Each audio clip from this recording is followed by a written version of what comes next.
What's up, guys? I hope you're doing well. Now, I know when you put something out on the internet, people tend to feel one way or the other. Most things are usually pretty divisive, but I know for sure that one thing we can almost all agree on is that gas prices right now are miserable. It is terrible to fill up your car. It is painful to go out there and put some gas in because it is expensive. Across the board, no matter where you live, gas prices are soaring right now, and it's terrible, especially for people that are out doing gig work on the roads, delivering food, driving for Uber, those kinds of things. People are feeling it at the pump. And of course, as much as I'd love to help you, I can't make gas prices any lower. I am sorry. I wish that I could, but I do have some things I think that can help you limit the pain of filling up your tank just a little bit. And if we're being honest, even to save a few dollars at the pump is a huge win right now when things are just so expensive. So today I'm going to go over the 4 things that I think that you can do to spend less money on gas. And if you follow all of these things, well, you might just be able to still make a little bit of money doing food delivery or whatever other side hustle you're driving around doing. So all I'd ask is that you please like this video and of course subscribe to the channel if you want to see more side hustle content. We are on the road to 500 subscribers. We are almost there, so go ahead, subscribe to the channel, and with that,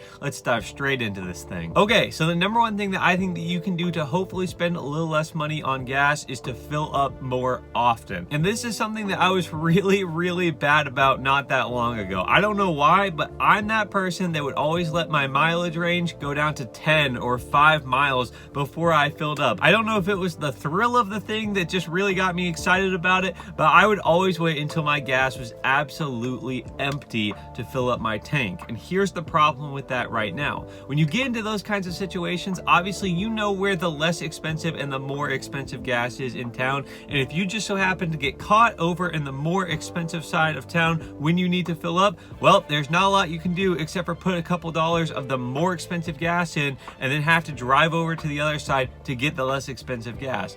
But if you never let your tank fall under maybe a quarter of a tank, then you can almost always get to that cheapest spot in town and fill up at the cheapest price for your entire tank. I've started doing this more and more, and I don't fill my tank up every single day or anything like that. But when I notice that I'm below a third of a tank, maybe getting down to a quarter, I make a conscious effort to go to the cheapest spot in town, fill up my tank so that I don't end up wasting money on more expensive gas, because Lord knows that you'll get that DoorDash order that takes you way out of town and you'll end up in the middle of nowhere, in the middle of the country, and you'll be driving past that gas station that offers gas for 20 cents more than anywhere else because, well, it's in the middle of nowhere and they can do that because they know that people like you will need the gas, and you end up filling up for way more than you should. So don't be that person. I'm not that person anymore, and you should make that change with me so that you spend less on gas at more expensive gas stations. Now that brings me to my second point, and this is going to sound like the most obvious thing in the world, but fill up at the less expensive gas stations. And let me clarify on that one. I'm not just talking about any gas station out there.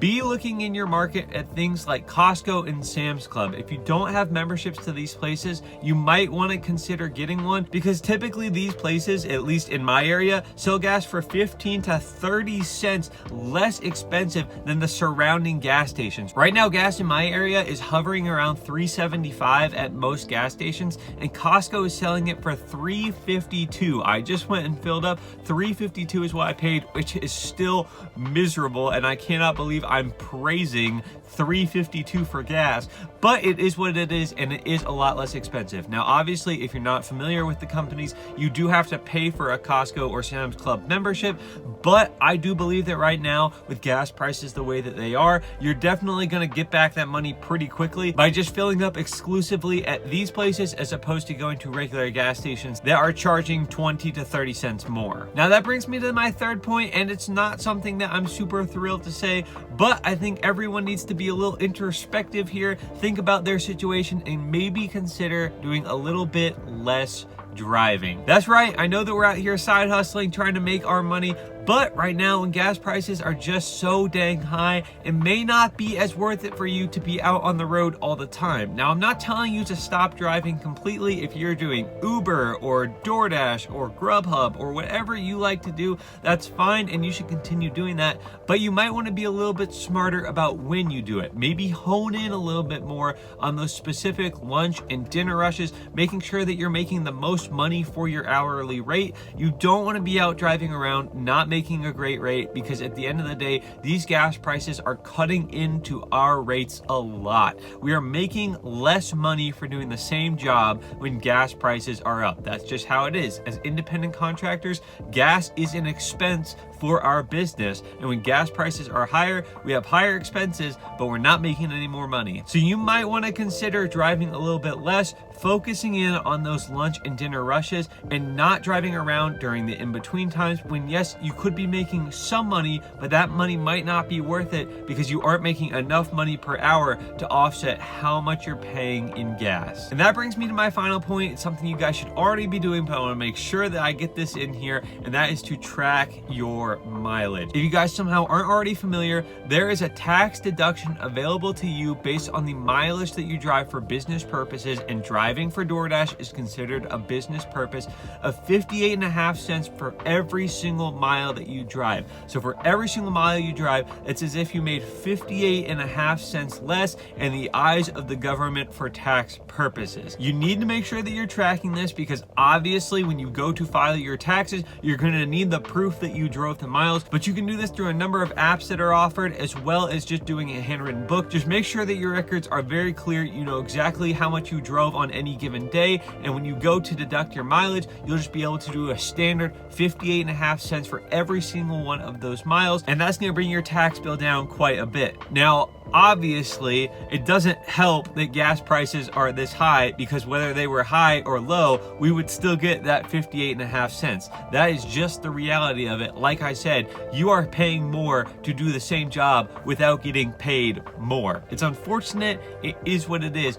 But if you follow all of those steps, I do think that you can help yourself at least a little bit. And when you're out there driving around, every single dollar counts. So saving a few dollars at the pump is certainly going to help you out in your money-making journey. Now, it is my hope that this gets better soon. I obviously would love to see gas prices start to come back down, but I have a sneaking suspicion that with everything going on in the world and going into the summer when gas prices are typically high to begin with, we probably aren't near the end of this yet. So make sure that you are employing these strategies, because this may stick around for a while. I don't think it's a permanent thing, paying $4 for gas. I know some of you out there tell me that you pay $4.50 for gas or even more. So if you're in one of those areas, I am incredibly sorry. I realize that I'm in an area where even though we're paying $3.50 plus for gas, it's still pretty cheap comparatively speaking. So I'm thankful for that. I know some of you aren't in that situation. You might be paying $4, $4.50, even more than that. But please just make sure that you're using these tips, sticking with it, because eventually it will get better. It has to, right? This doesn't even make sense. Okay, thank you guys so much for watching. If you wouldn't mind, again, please just hit the like button on this video. It helps me out a lot. And if you want to see more videos like this, go ahead and subscribe to the channel. I already said we're on the road to 500 subscribers, so go ahead, become one of the first 500. And with all of that said, thank you guys so much for watching. I hope you have an amazing rest of your day, and I'll see you soon.